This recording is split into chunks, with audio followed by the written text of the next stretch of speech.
In this very quick video tutorial, I'm going to go through using OBIS, which is the Ocean Biogeographic Information System, to extract data on species location. Essentially, this repository at the moment contains around about 43 million records collected from studies from all over the world going back many years.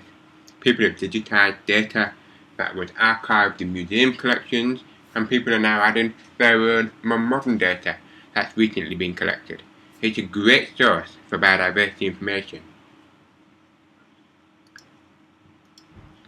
So essentially what we're going to do here is click on the Search Data tab. Immediately you get a prompt coming up here which gives us some more details of what we can download, etc., how we can use it. You can also watch somebody else's video tutorial as well.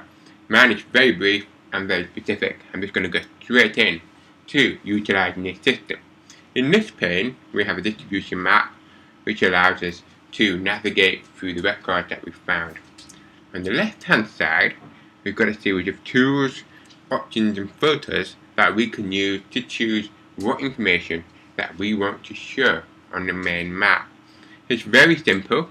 So for this particular example we're going to have a look at Annelida, the phyla Annelida.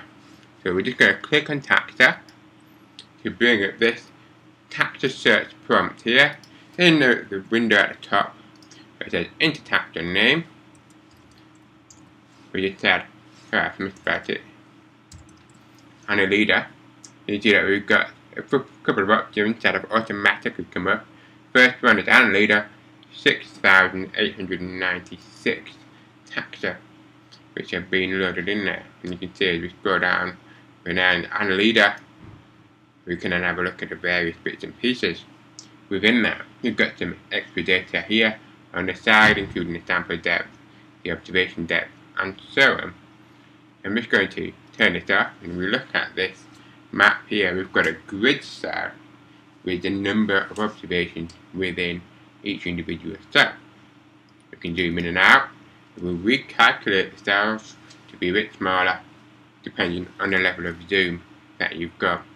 Because I'm working with such a large data set, it will take some time for it to load, because it's downloading and querying the data set online, so it requires a lot of computation time in order to do so. So one of the things that we're going to do just now, we're going to truncate our sample to two samples which are only found between 0 and 50 meters, i.e. shallow water species. We do that by clicking the Oceanography tab, use the arrow to drop down the menu. You can see that we've got bottom depth and sample depth. So we're interested in sample species between 0 and 50 meters. We put that in there. Query will restart, and you can see here tile loading started.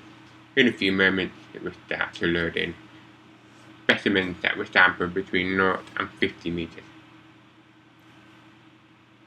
Remember, we're working with ocean data, not terrestrial data.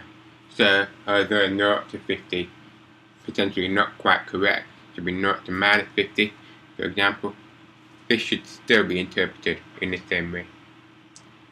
Taking time for it to search, but we'll leave it for now and draw on the map to go to show results. Now we've got update map here. You can obviously update the map if it doesn't automatically, but a show results will bring up a table which will allow us to query our results. And you can see here we've got a long list here of different samples, data sets, dates and so on. For example, if you wanted to only look at more recent records, we can truncate our data set by date by clicking date and season in the left hand data search menu and picking maybe 2001 to 2015 in order to pick only modern data sets. You can see here we've got 386,000 records coming out from that particular search. We've got a list of records. We can also have a look at the list of taxa which are in there, and then we can go to download, and this is vital. This is where most of the information is. You can have different options for types of data that you wish to download. Most of the time you want to download points, because that is what would be shown on the map. Individual data points shown on the map, that's what you would mostly want. I would always download that in CSV format. Click that. It may take some time to download. You just have to be patient. And then that's it. That's how you use OBIS. You can of course use it in a much more quicker format by actually being more specific for the kind of taxa that you're interested in. For example, Patella virgata, the common limpet, 10,000 records. And if we go update map,